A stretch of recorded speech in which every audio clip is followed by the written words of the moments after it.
자, 반갑습니다, 여러분. 자, 영양사 급식관리 문제풀이를 앞으로 여러분들과 함께하게 된 저는 배미애라고 합니다. 반갑습니다. 자, 문제풀이를 시작하기에 앞서서 문제풀이를 잘 활용할 수 있는 그러한 방법을 조금 먼저 안내해 드리겠습니다. 물론 이렇게 안 하셔도 상관은 없지만 이렇게 하시면 조금 더 효율적이고 효과적일 것 같아서 먼저 조금 안내를 해 드리도록 하겠습니다. 문제풀이는요, 반드시 스스로 먼저 풀어보시는 것이 좋아요. 그래서 문제풀이를 하지 않으시고 새 책을 가지고 저와 함께 이렇게 만나시기보다는 저와 함께하는 수업을 하시기 전에 먼저 스스로 문제를 풀어보세요. 풀 수 있는 문제도 있고 어려운 문제도 있으시겠지만 먼저 한번 풀어보시고 정답을 확인해 보시고 강의를 들으시기를 추천을 드립니다. 그리고 영양사 문제를 보면은 객관식이죠. 그래서 보기가 1번부터 5번까지 있을 텐데요. 그 안에 내용들도 좀 확인을 하시면서 틀린 것은 올바르게 고치면서 그렇게 학습하시면 좋아요. 그리고 또 옆에 해설 부분도 친절하게 설명이 잘 되어 있죠. 이 해설 부분의 내용도 한번 읽어보시면서 복습하시면 도움이 많이 되실 겁니다.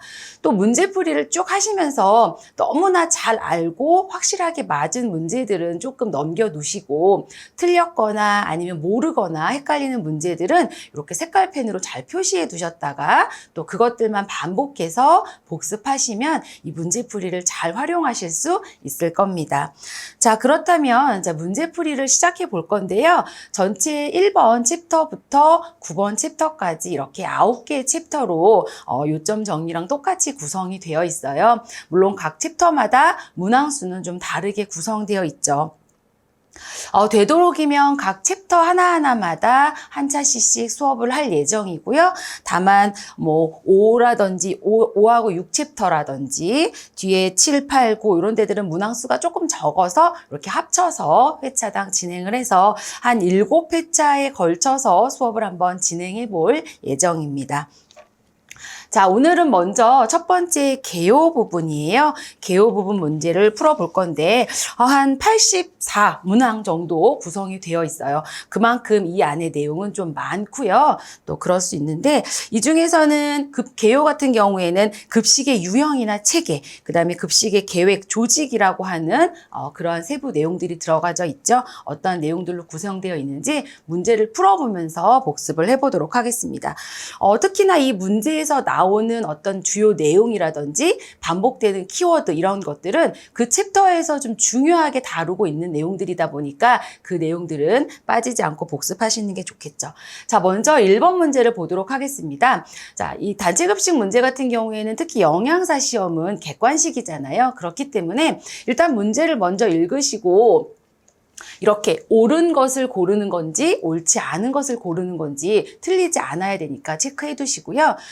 보기를 읽다 보면 너무 말도 안 되는 문제들이 있어요. 그런 것들은 틀린 것들은 지워 가시면서 옳은 것만 고르시면 좋겠습니다. 자, 일단 이렇게 단체급식의 유형별 목적이라고 그래가지고 옆에 설명들 보시면 급식시설의 목적에서 병원, 학교, 산업체, 아동복지시설, 노인복지시설 이렇게 유형별로 단체급식들을 좀 나눠놨죠. 각각의 목적들이 좀 뚜렷하게 구별이 될 거예요. 그래서 이 문제들은 좀 충분히 나올 수 있는 문제이기 때문에 단체급식의 유형별 목적은 알아두시면 좋습니다. 얘네들은 답을 한번 보시기 전에 병원이라고 하는 곳은 대상이 환자잖아요. 그렇기 때문에 어떤 환자라고 하는 키워드, 이들의 건강을 회복하는 거, 질병 치료에 도움을 주는 부분들이 키워드고요. 학교라고 하는 곳은 학생들이죠. 그러니까 학생들의 올바른 식습관이나 이런 부분들이 키워드죠. 산업체는 일을 하는 곳이다 보니까 일하시는 분들과 관련된 복리후생이나 그다음에 일하시는 분들이 건강해야 그 기업의 생산성이 올라갈 수 있잖아요. 그래서 기업의 생산성 이런 부분들이 키워드입니다. 그 외에 나머지 아동복지시설, 노인복지시설 이런 곳들은 그곳에 있는 분들의 신체적, 정신적 안정 이런 부분들이 목적이라고 할 수 있죠. 그래서 각각의 대상들이 좀 다르니까 그걸 생각하시면 찾기 쉬울 겁니다. 여기 같은 경우에는 노인복지시설이 특히나 어르신들 같은 경우에는 가정적인 분위기에서의 식사 촉진이 목적이라고 볼 수 있고요. 나머지 것들은 좀 틀렸으니까 그 틀린 것들을 확인하면 되겠습니다. 생산성 향상은 아까 얘기했지만 이런 것들은 산업체에 해당이 될 수 있고요. 그 다음에 산업체들은 직원은 맞지만 직원의 회복은 왠지 병원하고 맞는 얘기 같죠. 그 다음에 바람직한 식습관은 아동복지시설도 틀린 건 아니지만 요거는 이제 학교에 더 해당되는 얘기라고 할 수가 있고, 신체적, 정신적 발달과 건전한 육성도 학교 급식에서 아예 틀린 얘기는 아니지만 이런 것들은 복지시설, 아동복지시설에 더 해당되는 얘기라고 볼 수가 있겠죠. 자, 그 다음에 이번 문제도 산업체 급식에 대한 설명으로 옳은 것 그랬습니다. 앞에서 설명드렸듯이 산업체 급식이라고 할 때는 그 일하시는 분들의 어떤 건강 이런 부분들을 잘 유지시킬 수 있도록 해서 생산성을 향상하는 것이 산업체 급식의 큰 특징이에요. 그렇기 때문에 기업의 생산성 향상이 어떤 목적이 될 수가 있는 것이 특징이죠. 그리고 단체 급식 시장에서 은근히 산업체 위탁률이 굉장히 낮은 게 아니라 높은 편에 해당이 됩니다. 그리고 일하시는 분들을 대상으로 교육과 상담이 아주 의무적인 건 아니죠. 하면 좋겠지만. 그리고 또 중요한 게 있는데요. 자, 1회 급식 인원이 50명 이상이다라고 하는 건 우리가 집단급식소라고 얘기를 하는데 영양사를 의무로 고용할 필요는 없어요. 산업체의 경우에는. 그래서 산업체의 경우에는 100명 미만의 경우에는 100명 미만까지는 의무 고용은 아닙니다. 그래서 산업체 급식은 특이하게 100명 미만의 산업체인 경우에는 영양사를 따로 두지 않아도 되는 그런 규정이 있기 때문에 이런 특징도 한번 알아두시면 좋겠습니다. 자, 영유아 보육법상 영양사를 의무 배치해야 되는 곳을 찾는데요. 자, 영양사라고 하면 100명 이상일 경우에 영양사를 의무 배치해야 된다라고 생각하시면 돼요. 그래서 어린이들 같은 경우에도 100명 이상인 국공립 어린이집이라든지 이런 곳들은 영양사를 의무로 배치해야죠. 그래서 영양사 의무 배치는 100명 이상이다 기억하시면 되겠습니다. 자, 산업체 급식의 목적도 나왔죠. 앞에서 우리가 각 그 급식의 대상별로 목적을 얘기했었는데, 산업체 하면 일하시는 분들 생각하고 또 기업의 생산성 향상 이런 거를 생각하면 좋다고 했어요. 그래서 일하시는 분들의 건강 유지, 또 기업의 생산성 향상이 산업체 급식의 목적이라고 할 수가 있습니다. 올바른 식습관 형성 이런 부분들은 학교하고 관련된 부분일 수 있고요. 질병에 따른 영양 필요량 공급 이런 것들은 병원을 생각할 수가 있겠죠. 자, 5번 문제는요. 단체 급식 관리에서 평가 기능에 해당하는 것은 이라고 되어 있는데요.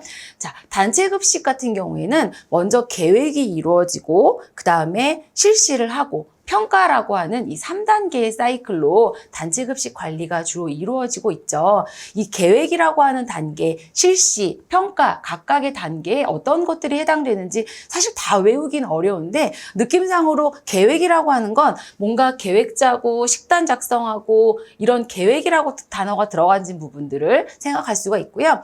실시라고 하는 건 정말 하는 거예요. 그러니까 실제 우리가 급식을 이렇게 만들고 저장하고 배식하고 하는 이런 과정들이 다 실시에 해당이 되는 거고, 평가라고 하는 건 다 된 것들을 식단을 먹어보고 검수하고 점검하고 만족도 조사하고 또 재고 조사하고 이렇게 실시한 이후에 일어나는 것들을 평가라고 생각하시면 되거든요. 그래서 계획과 실시와 평가 이 단계에서 평가 기능에 해당되는 것이 무엇이냐라고 된 거죠. 자, 검식은 우리가 음식을 다 만들고 나서 평가하는 부분인 거잖아요. 그렇기 때문에 아래 2, 3, 4, 5번 내용과 달리 검식이 평가 기능에 해당된다고 볼 수가 있습니다. 자, 6번은 병원급식의 특징이에요. 자, 병원급식의 특징. 병원급식의 특징은 왼쪽에 해설에도 잘 나와 있지만 일반 다른 학교라든지 산업체 급식하고 좀 다른 부분들이 있죠. 그런데 병원급식은 환자나 이런 사람들이 계속 달라질 수 있기 때문에 그 환자에 따른 식수라든지 식사 내용을 매끼 확인해야 되는 이러한 특징이 다른 그 산업체라든지 학교와 굉장히 다른 그런 특징으로 볼 수가 있습니다.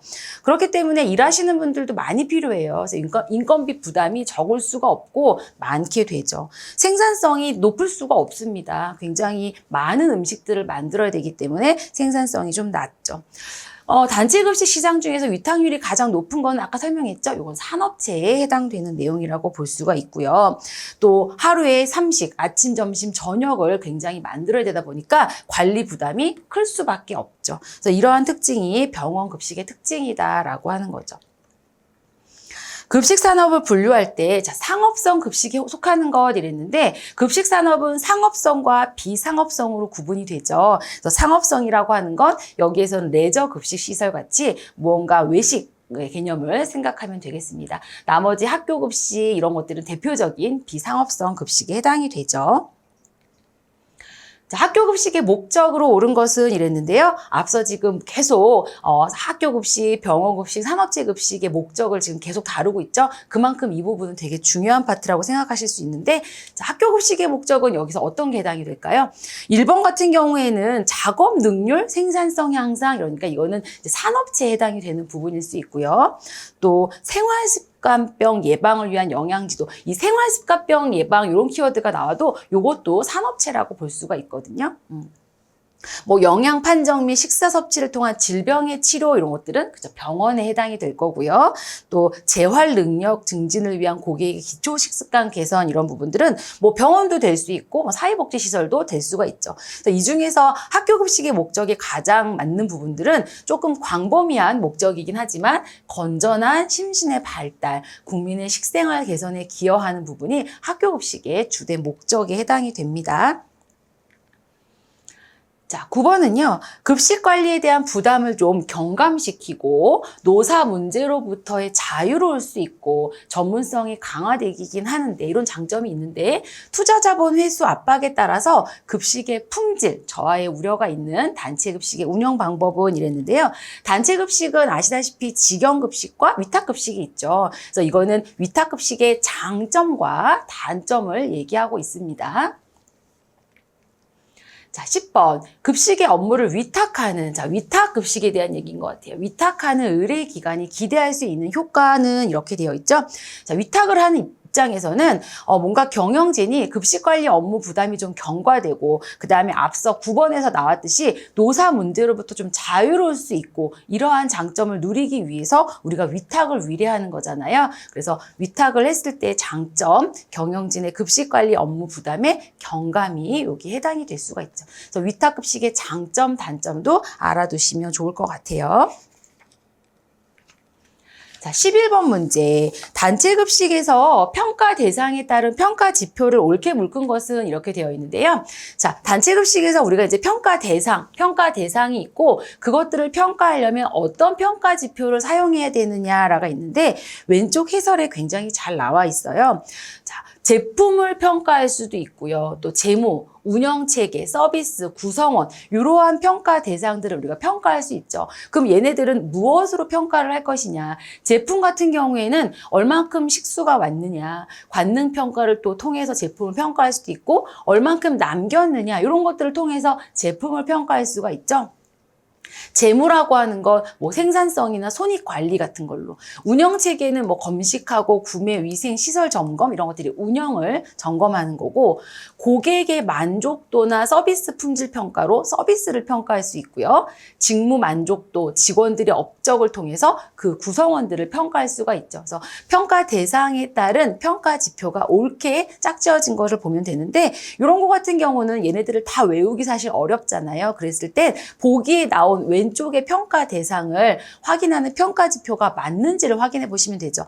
메뉴를 평가하는데 식수 평가가 맞는지, 그쵸? 맞죠? 메뉴를 평가할 때는 식수를 평가해 보면 평가를 할 수 있는 거예요. 재무 같은 경우에는 그죠? 구매 관리가 아니죠. 구매 관리는 운영 체계니까. 서비스는 직무 만족도가 아니라 고객 만족도. 자, 직무 만족도라고 하는 건 일하는 거에 대한 걸 만족도가 직무 만족도잖아요. 그러니까 이거는 구성원들을 평가하는 그런 항목이라고 볼 수가 있고 운영 체계 같은 경우 영양가 분석 이런 부분들은 운영체에 해당되는 건 아니죠. 그렇죠? 구성원을 평가하는 것도 서비스 품질 평가랑 짝이 안 맞죠. 이런 식으로 비교해 보면 될 것 같습니다. 자, 12번은 급식 시스템에서의 기본 시스템 모형으로 묶인 것은 이라고 되어 있는데요. 자, 기본 시스템이라고 했을 때 급식은요. 투입되고 산출되는 게 일단 기본이죠. 먼저 들어가지는 투입이 있고요. 그 다음에 만들어지는 산출이 있죠. 이게 일단 기본이고요. 들어간 거 있고 나와지는 거, 그렇죠? 예를 들어 뭐 식재료가 들어갔고요. 음식으로 나와지잖아요. 근데 이 중간 단계에 변환이라고 하는 어떤 식재료가 들어갔으면 얘가 조리가 이루어져가지고 음식으로 나오는 이러한 단계가 아주 기본 시스템의 모형이라고 생각하시면 되죠. 그래서 투입, 변환, 산출이 기본이고요. 여기에 이제 추가적으로 통제되고 기록되고 피드백되고 이런 것들이 확장 시스템이라고 볼 수가 있겠죠. 자, 13번은 급식 시스템 모형 중에 산출 요소는 제가 방금 앞에서 설명드렸듯이 이렇게 산출되는 요소가 무엇이냐라고 하는 거예요. 자, 산출되는 요소 지금 보기 중에서는 고객 만족이라고 할 수 있습니다. 산출 요소를 보통 만들어지는 어떤 식단이나 음식으로만 생각하기 쉬운데 그것뿐만 아니라 눈에 보이지 않는 만족도도 산출 요소에 해당이 될 수가 있어요. 나머지 정보나 식재료나 급식 시설이나 조리 인력 이런 것들은 들어가지는 투입 요소에 해당이 될 수가 있죠. 자, 14번 문제. 급식 회사의 주요 업무가 지리적으로 광범위하게 퍼져 있어서 업무가 광범위하게 퍼져 있어요. 그럴 때는 급식 활동을 지역적으로 집약하고자 할 때 나타나는 조직의 수평적 분화 방법은이라고 되어 있는데 왼쪽 설명을 보시면 조직의 경우 우리가 어떤 조직을 구성할 때 수평적인 분화가 있고 그다음에 수직적인 분화가 있어요. 수직적인 분화는 좀 쉽죠. 위에서 아래로 내려오는 거니까 최고 경영층, 중간 경영층, 하급 경영층 이렇게 있는 것처럼 생각하면 되고요. 수평은 옆으로 되는 거잖아요. 자, 옆으로 됐을 때는 단위적으로 묶어질 수도 있고 그다음에 직능적으로 일과 관련돼서 이렇게 묶일 수도 있잖아요. 이 14번 같은 경우에는 사실 문제에서도 이 다 관련된 키워드들의 힌트를 좀 얻기가 쉬운데 이런 경우가 좀 어려우면 지역적으로 집약하고자 할 때라고 하면 이렇게 지역적 부문화라고 해서 문제에서 이 키워드가 사실은 나와 있잖아요. 이렇게 힌트를 찾는 것도 하나의 방법일 수가 있습니다. 자, 그 다음에 15번. 자, 15번부터는 어떤 조리의 그 급식 시스템에 대한 문제인데요. 이 부분은 크게 4가지의 급식 시스템이 있죠. 이 급식 시스템에 대한 문제는 반드시 나와요. 그렇기 때문에 얘네들에 대한 걸 한번 복습해보고 관련된 문제들을 풀어보도록 하겠습니다. 첫 번째는 전통적 급식 시스템이죠. 전통적 급식 시스템은 우리 이제 객관식이기 때문에 다 외워지기가 어려워도 이걸 이해하시면 문제 푸는데 도움이 될 거예요. 전통적 급식 시스템이 라고 하는 건 식재료가 들어와서 음식을 만들잖아요. 만들고 나서 저온으로 보관을 해놨다가 배식을 하는 겁니다. 그러니까 얘는 만들어지는 것과 소비되는 분배가 모두 같은 장소에서 이루어지죠. 그렇기 때문에 저온 급식이 가능한 것이 특징입니다. 배식 직전에 음식이 만들어지기 때문에 영양적뿐만 아니라 관능적으로도 굉장히 좋은 품질을 유지할 수 있는 게 특징이고요. 식단을 작성할 때도 탄력적으로 계절이나 고객의 요구나 이런 것들의 반영이 가능합니다. 또 근데 다만 단점이라고 얘기할 수 있는 건 피크 타임이 존재하죠. 어떤 배식 시간이나 조리 시간이 항상 존재하기 때문에 이때 인력들이 집중될 수 있는 그러한 단점이 있어요. 그러니까 일하시는 분들의 작업 스트레스는 조금 높을 수가 있죠. 그래서 생산성도 좀 낮아질 수 있고 노동 비용이 높을 수 있는 이런 단점이 있는 게 전통적 급식 체계입니다. 그렇죠? 그 다음에 두 번째는 중앙 공급식이죠. 얘는 말 그대로 중앙에서 만들어서 공급해 주는 거예요. 식재료가 들어와서 음식을 생산하고 만들어 놓고 나서 인근에 있는 단위 급식소로 운송을 해주는 것이 중앙 공급식이죠. 그래서 받은 단위 급식소에서는 때로는 재가열이 필요하면 재가열을 해서 배식을 하게 되는 거죠. 그래서 얘는 만드는 것과 소비하는 것이 공간적으로 다른 것이 특징이죠. 하지만 중앙 공급식 같은 경우엔 식재료를 만드는 곳에서 대량으로 구입할 수 있어서 어떤 재료비를 절감할 수 있는 이러한 장점이 있을 수 있고 단위 급식소마다 시설을 반복 투자를 안 해도 되기 때문에 그런 반복 투자 시설을 줄일 수 있는 큰 장점이 있죠. 다만 중앙에서 만드는 공동조리장은 시설이 좀 커야 되겠죠. 초기 투자 비용이 많이 들어갈 수 있고요. 얘는 운송이라고 하는 그런 과정을 거쳐야 하기 때문에 운송시설의 투자 비용도 필요합니다. 또 운반할 때 음식의 안정성도 문제가 될 수가 있겠죠. 세 번째, 조리 저장식. 얘는 만들어가지고 급속 냉동이나 냉장을 하는 것이 특징이죠. 그렇게 해서 보관해놨다가 재가열해서 배식을 하는 겁니다. 그러니까 시간이 있을 때 좀 만들어서 얼려두는 거예요. 그러니까 생산과 소비가 시간적으로 분리가 되는 것이 큰 특징이죠. 그래서 얘는 전통적 급식 체계와 다르게 노동력의 집중 형상은 없을 수가 있습니다. 그러니까 시간 있을 때 만들어 놓는 그런 계획 생산이 가능하기 때문이죠. 그래서 일하시는 분들이 작업에 대한 그런 스트레스는 조금 줄일 수가 있습니다. 인건비도 좀 절약되고 고요. 또 식재료의 구입과 과잉 생산, 많이 만들어 놓은 생산 이런 것들에 따른 잔식 감소가 이루어질 수 있는 것이 좀 급식 조리 저장식의 특징이죠. 다만 얘는 조리를 하고서 저장을 하는 이런 그 과정을 거치기 때문에 저장 비용이 좀 들어간다는 게 단점일 수 있고요. 이렇게 얼려놨다가 녹여서 재가열을 해도 괜찮은 어떤 특별한 레시피가 필요하다라는 것도 특징일 수 있죠. 마지막으로 조합식 급식 체계는 식재료 자체가 주로 반제품이나 가공품을 구입하는 것 자체부터가 좀 특징이에요. 그래서 어지간한 어떤 조리 과정이나 이런 것들이 많이 안 들어가는 게 특징이죠. 그래서 소규모 급식소에서 이용하기에 좋은 거고 최소한의 조리로 급식이 가능한 거죠. 그렇기 때문에 음식의 분량 통제 이런 것들이 좀 가능하죠. 조리 기기도 최소화할 수 있고 노동력 이런 것도 절약할 수가 있습니다. 다만 다양한 메뉴를 제공하는 데는 좀 한계가 있을 수 있고요. 또 가공, 반가공 이런 그 식재료 구입하는 이런 비용이 조금 증가될 수 있는 것이 단점일 수 있죠. 이 4개의 급식 시스템의 특징과 장단점은 반드시 알아두셔야 요 관련된 문제는 푸실 수가 있고요. 요 관련된 문제들은 반드시 나온다고 볼 수가 있습니다. 자, 15번 문제는 그런 거죠. 수비드 방식이라고 하는 건 조리 저장식을 할 때 하는 저장 방법이 한 가지예요.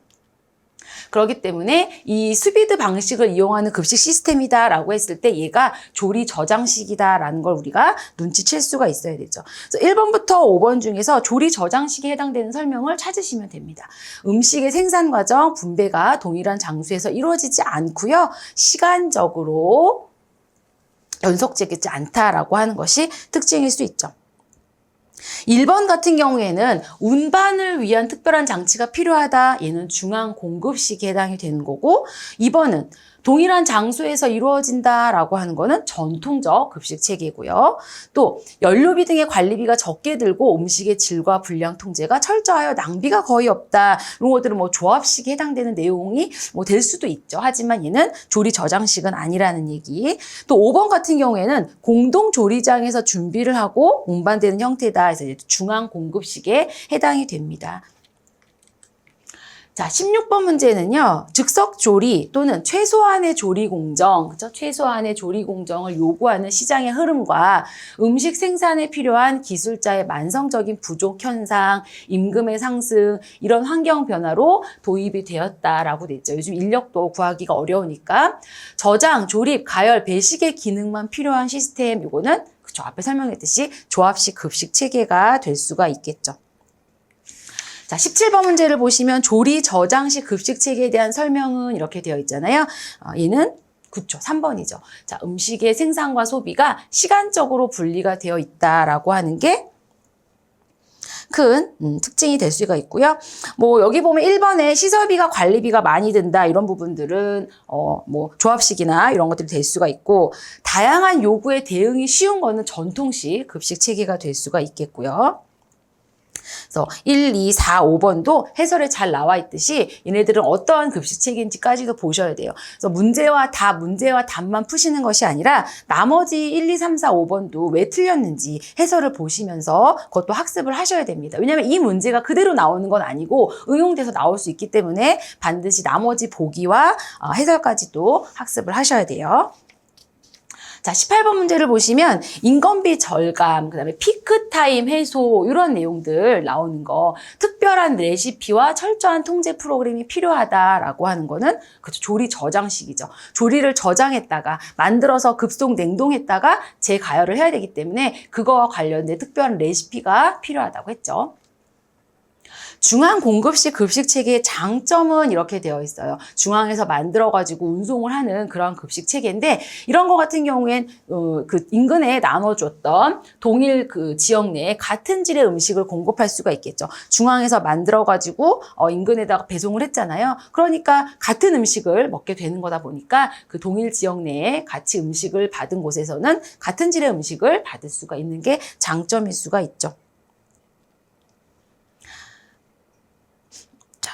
나머지 뭐 1번, 2번, 그 다음에 4번, 3번, 5번 같은 경우에도 옆에 해설이 나와 있기 때문에 한번 확인을 해보시면 좋을 것 같아요.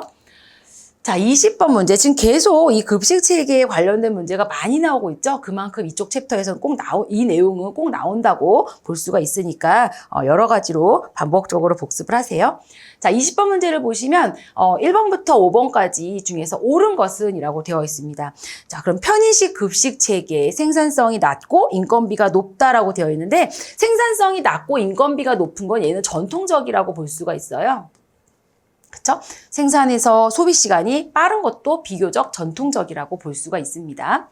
조리법에서 특별한 레시피가 필요하다. 아까 특별한 레시피라고 하는 건 조리 저장식이라고 얘기를 했죠. 조리를 했다가 저장해야 되니까. 그다음에 공동 조리장을 두고 있다. 급식을 운반한다라고 하는 건 중앙 공급식이죠. 그래서 각각의 그 급식 체계마다 이렇게 특별한 키워드들이 있어요. 그래서 그것들은 기억하시면 더 외우기 쉬우실 겁니다.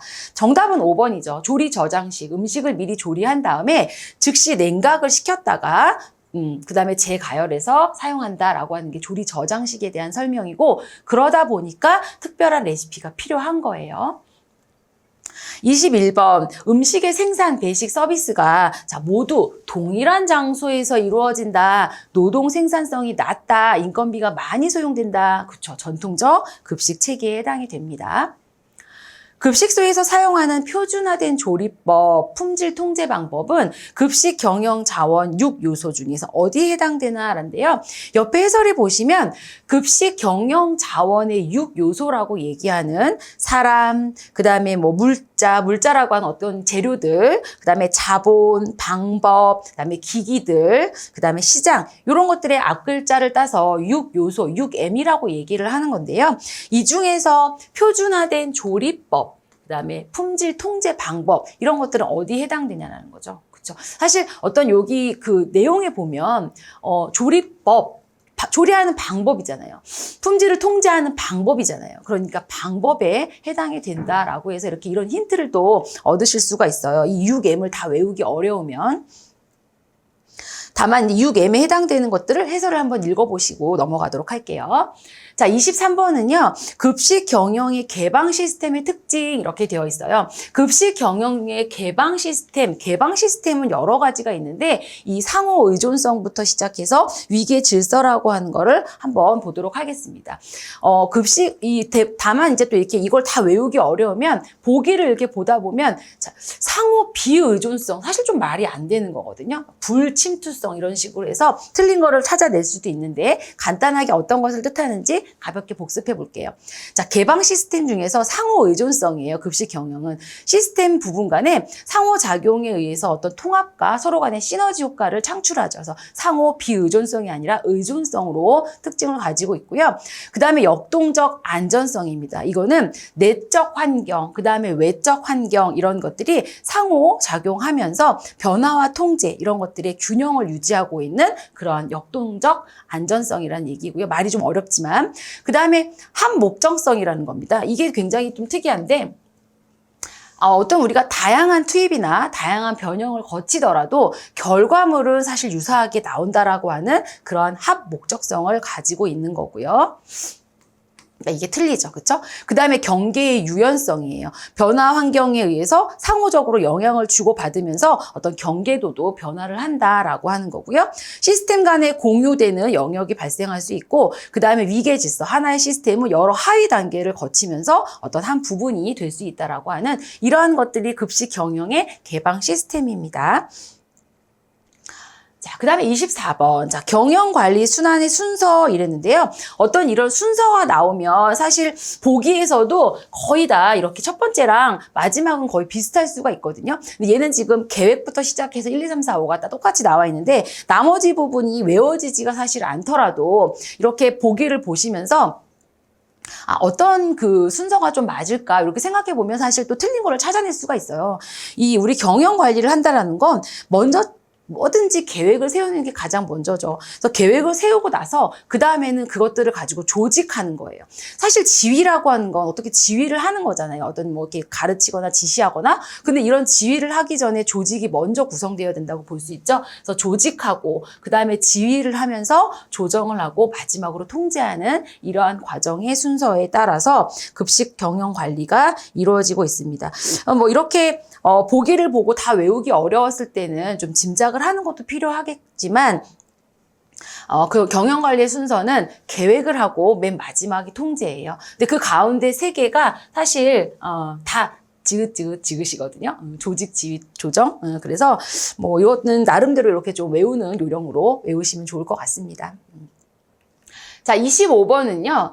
아까도 얘기했지만 급식소의 시스템이 전통적 조리 방법이 아닌 조리 저장식 급식 체계라 하더라도 고객에게 질 좋은 음식을 제공한다라는 급식의 목적은 크게 다르지 않다. 우리 왜 개방 시스템의 특징 앞서서 여러 가지를 얘기했는데 이 개방 시스템의 특징 중에서 얘가 지금 설명하는 것이 한 목적성이에요. 자, 앞에 예를 들어서 뭐 다양한 투입과 변화가 있더라도 동일한 결과, 유사한 결과를 낸다라고 하는 거죠. 뭐 전통적 조리 방법이든 조리 저장식 급식 체계든 여러 가지라 하더라도 어떤 투입이 다르더라도 질 좋은 음식을 제공한다라고는 목적은 동일하게 한다라고 하는 이런 것들이 한 목적성을 예시하고 있는 그러한 예라고 할 수가 있습니다.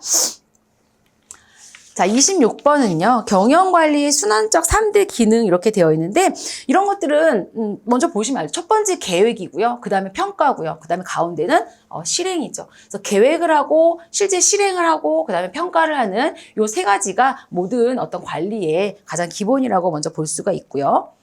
27번은 급식 시스템의 요소 중에서 변환 요소에 속하는 것은 이라고 얘기를 했어요. 아까 급식 시스템은 투입이 이루어지고 그 다음에 산출이 이루어진다고 했는데 투입, 산출 그 중간 과정이 변환이라고 얘기했습니다. 변환이라고 하는 건 어떤 경영을 관리하고 의사소통 구매하고 생산하고 뭐 배식하고 위생관리하고 하는 중간 과정들이 다 변환에 해당이 되거든요. 그래서 이 변환 요소를 찾는 그런 문제죠.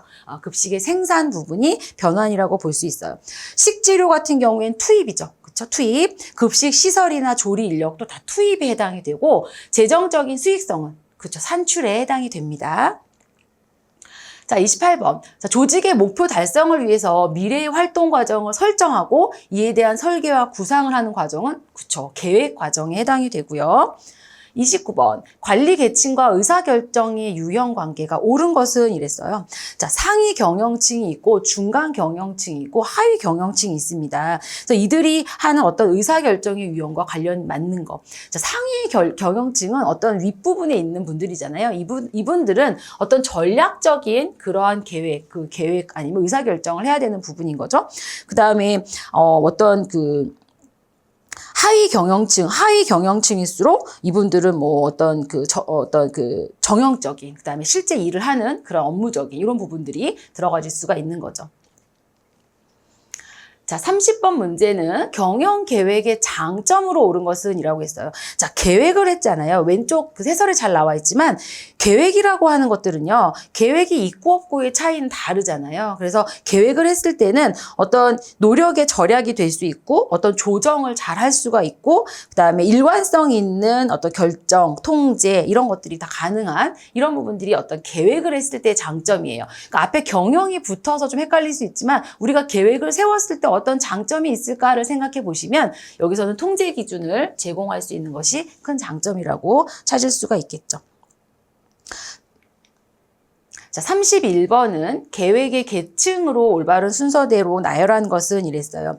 자, 계획 같은 경우에는 사실 처음부터 가면서 점점점 구체화돼 가는 것이 바르거든요. 그래서 점점 구체화된 그러한 순서로 나열된 것을 찾아보면 되겠죠. 처음에 목표, 그 다음에 방침, 절차, 방법. 그래서 방침보다 조금 더 구체적인 게 절차, 그 다음에 조금 더 구체적인 것이 방법, 이렇게 생각하시면 됩니다. 32번, 전략계획을 추진하기 위해서 중간관리층, 자, 중간관리층이 조직의 각 부서에서 해야 될 바를 정하는 계획은 이라고 되어 있는데, 자, 보면 어떤 전략계획 같은 경우에는 상위 계층에서 하는 부분인데, 이런 것들을 추진하기 위해서 중간관리층은 이제 그걸 받아서 하는 부분들이잖아요. 이분들 같은 경우에는 전술계획이라는 걸 하게 되죠. 전술계획이라고 하는 건 약간 중간 단계의 중기적, 단기적 이러한 기간의 계획을 얘기할 수가 있어요. 말이 좀 어려운데 전술 계획은 어떤 중단기적 계획이다라고 생각하시면 되고요. 이 전략 계획 같은 게 장기적인 거, 그러니까 장기적인 건 더 상위 계층에서 하는 거고, 뭐 5번에 나와 있는 운영 계획이 조금 더 좀 더 구체적이잖아요. 이 운영 계획은 좀 더 세부적인 그런 계획이라 운영 계획은 하위 관리층에서 하는 부분으로 생각하시면 됩니다. 자, 33번은 특정 목표를 수행하는 경우에 비용과 효과성 측면에서 대안을 서로 비교 분석하는 의사결정 방법.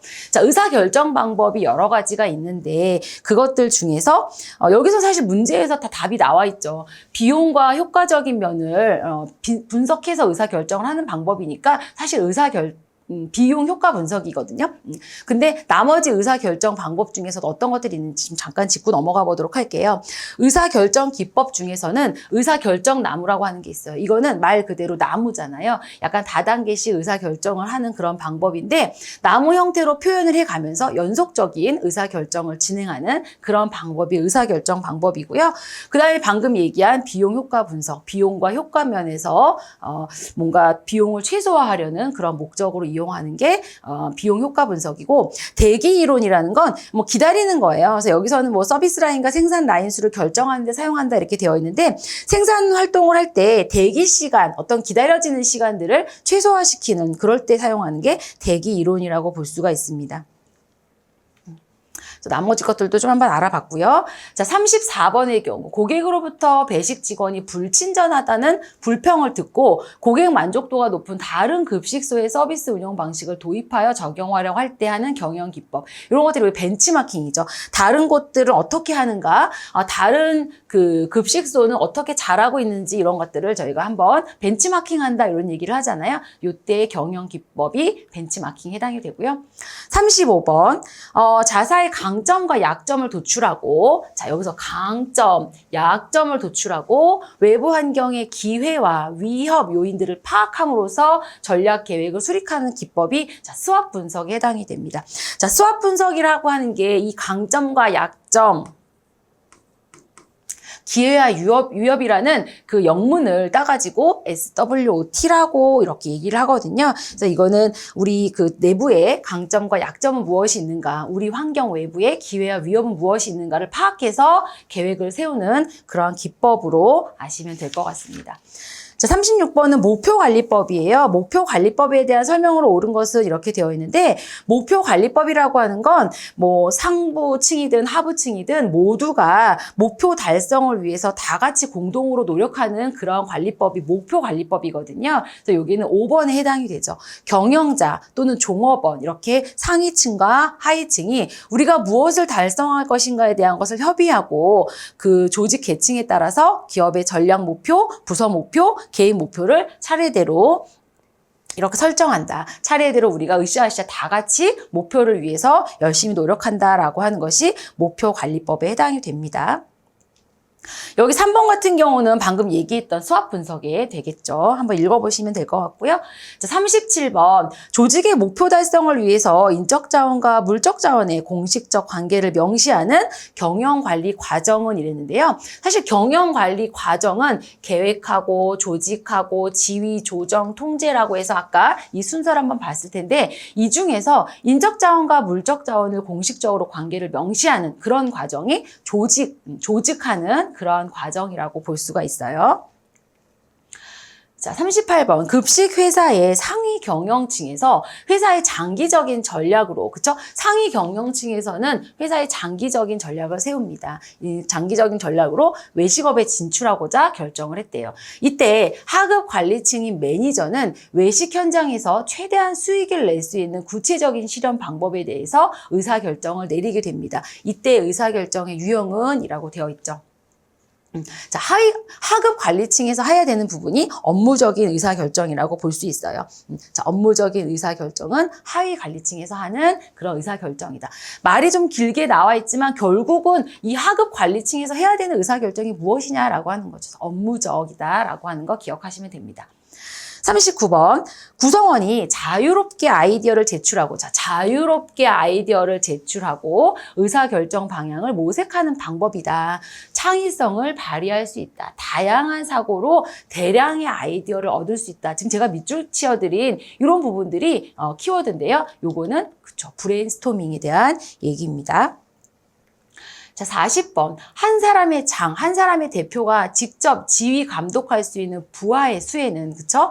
일정한 한계가 있다라고 한 이 원칙인데요. 자, 요것도 보면 여러 가지 조직화의 원칙이 있어요. 이 조직화의 원칙들이 무엇을 뜻하는지를 좀 간단하게 알아두셔야 문제가 나왔을 때 찾을 수가 있습니다. 자, 전문화의 원칙, 전문화잖아요. 자, 단일 업무, 한 가지 업무를 구성원이 수행하도록 일을 분담해 주는 거예요. 그럼 한 가지만 하니까 또 전문화가 될 수가 있다. 라고 생각하면 되고요.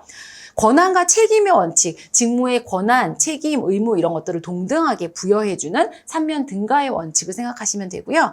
권한 위임의 원칙, 이거는 권한을 위임한 거잖아요. 하급자에게 업무 수행을 위한 충분한 권한을 위임하는 그런 원칙. 그다음 명령 일원화, 이거는 한 사람의 직속 상사로부터 명령을 받아야 명령이 일원화가 되죠. 이런 원칙. 그다음에 상사가 통제하는 하위자의 수를 적정하게 제한하는 부분이 감독 범위 적정화의 원칙이고요. 상하의 원활한 의사소통을 위해서 조직 계층의 수를 단축하는 것이 계층 단축화의 원칙이고, 또 조정의 원칙은 기업 전체의 관점에서 봤을 때 효과성과 효율성을 높일 수 있도록 서로 조정 통합되어야 된다라고 하는 이런 조직화의 원칙들이 있다라고 하는 거죠. 이 중에서 40번에 해당되는 것은 그쵸, 감독 범위 적정화의 원칙이죠. 한 사람의 장이, 한 사람의 대표가 지휘할 수 있는 부하의 수는 일정한 한계가 있다. 적정 범위가 있다. 적정 수가 있다라고 하는 그런 원칙을 설명하고 있습니다.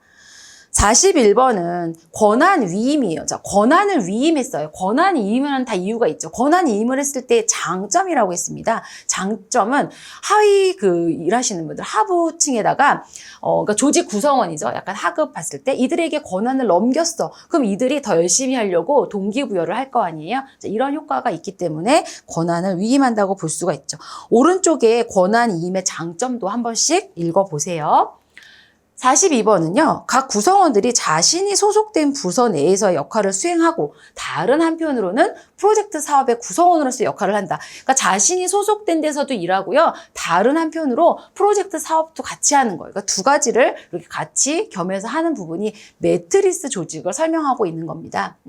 여기 팀형 조직이라고 하는 건 뭔가 관리와 명령 계층을 단축시킨 평탄 구조의 조직으로서 신속한 의사결정이 가능한 이런 조직은 팀형 조직의 특징이고요. 네트워크 조직이라고 하는 건요. 핵심의 역량 부분은 집중을 해서 일을 하는데 나머지 부분은 외부에다가 맡겨가지고 하는 이런 부분이 네트워크 조직의 특징이죠. 다른 이런 조직들도 어떤 건지는 좀 알아두실 필요가 있고요. 자, 43번 보시면 문제 발생 시에 명령 개통의 일원화되고 통솔력이 가장 빠른 의사결정이라고 되어 있어요. 자, 명령의 개통이 일원화되어 있다. 의사결정이 좀 빠르게 진행이 된다. 이런 부분들은 라인 조직이죠. 하나의 선으로 이루어진 조직들이 명령 개통이 일원화되는 그런 특징을 가지고 있죠. 44번. 자, 팀 제도의 도입으로 만들어진 팀형 조직의 특징 어떤 것이냐라고 되어 있는 거예요. 앞서서 지금 팀형 조직에 대한 설명도 계속했는데 이것과 관련된 것들은 명령 계층이 단축화되는 원칙과 팀형 조직이 이렇게 좀 매칭이 된다라고 이해하시면 될 것 같아요. 45번은요. 조직 구성원에게 세분화된 업무를 숙달시키도록 일을 분담시켜야 된다는 원칙은 어디에 해당이 될까요? 그쵸. 전문화 원칙. 전문화 원칙이라고 하는 건 뭔가 한 가지 업무를 줘가지고 잘 숙달되게 전문화되도록 일을 시켜야 된다라고 하는 부분이기 때문에 전문화 원칙과 해당되는 설명이라고 볼 수가 있고요. 46번은 삼면 등가의 원칙. 앞서 얘기했죠? 권한과 책임과 의무 요 세 가지가 동등하게 부여되어야 된다라고 하는 게 삼면 등가의 원칙입니다. 47번 조리원이 조리 과정 전반의 과정에 대해서 영양사와 주방자의 의견 대립으로 효율적인 통제를 받고 있지 못해요. 자, 영양사도 지시를 내리고 주방장도 지시를 내려요. 어떤 원칙에 맞지 않는 거죠? 그렇죠. 명령 일원화의 원칙에 해당되지 않기 때문에 이런 문제가 발생한 겁니다. 영양사한테만 명령을 받거나 주방장한테만 받아야 되는데 그러지 못할 때에 생기는 거죠. 48번 급식 조직에서 새로운 레시피 개발부를 두었대요. 이 부서에 대한 설명으로 옳은 것은 자 급식 조직에 부서를 하나 새로 이렇게 둔 거거든요. 자, 이런 게 스태프 부분에 해당이 되는 겁니다. 이 스태프 부분은 이제 간접적으로 옆에서 지원하고 기여하는 그러한 부서가 될 수가 있겠죠. 자, 49번이 이 스태프 조직에 대한 설명을 찾으라고 하는 부분이에요. 이 부분이 4번이죠. 자, 조언을 담당하고 조직의 규모가 큰 경우에 이런 스태프 조직을 둬서 어떤 서브적인 역할을 하게 되면 더 좋을 수가 있겠죠. 3번에 통솔력이 강하고 빠른 의사결정과 전달이 가능하다. 이건 아까 설명했던 라인 조직에 대한 설명이다라고 볼 수가 있고요.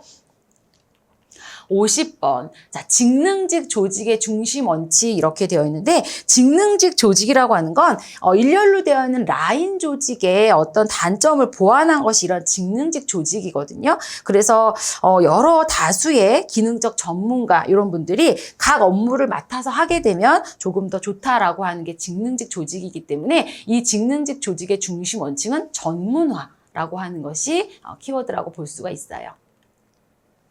이러한 직능직 조직에 대한 설명으로 옳은 것은 이라고 되어 있는데 방금 설명드렸듯이 직능직 조직이라고 하는 건 전문적인 지식, 기술, 경험으로 더 효과적으로 이것들을 활용할 수가 있겠죠. 각 부분마다 전문가된 이러한 작업자들이 감독하고 이렇게 하게 되는 일을 부여받고 이런 거라고 설명하시면 됩니다.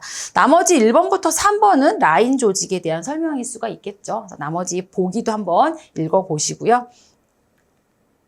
자, 그 다음에 52번. 라인과 스태프 조직에 대한 설명으로 옳은 것은 이렇게 되어 있는데, 아까 얘기했죠. 스태프 조직이라고 하는 건, 옆에 이제 어떤 보완하는, 기여해주는 이런 조직이라고 볼 수 있는데, 이건 이제 라인과 스태프 조직이에요. 라인도 있고, 옆에 스태프 조직이 겸해져 있는 조직. 옆에 설명해서 보시면 아시겠지만, 라인 조직의 일을 지원하는 옆에 스태프 조직이 이렇게 결합시킨 이런 형태라고 볼 수 있기 때문에, 답은 의사결정을 할 때 스태프의 전문적인 조언과 경험을 이용할 수 있는 것이 이 조직의 특징이라고 볼 수가 있겠죠.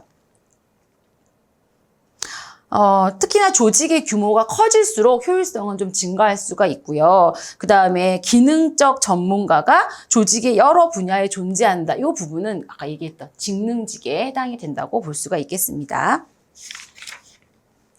자, 그 다음에 53번 문제 볼게요. 53번은 기업 환경이 동태적으로 다양하게 변동하고 기술 혁신이 급격하게 진행됨에 따라 발생하게 되었다. 특정 사업을 일정 기간 일시적으로 실행하기 위해서 형성되었다가 그게 끝나게 되면 해체되는 조직. 여기서 벌써 특징이 있죠.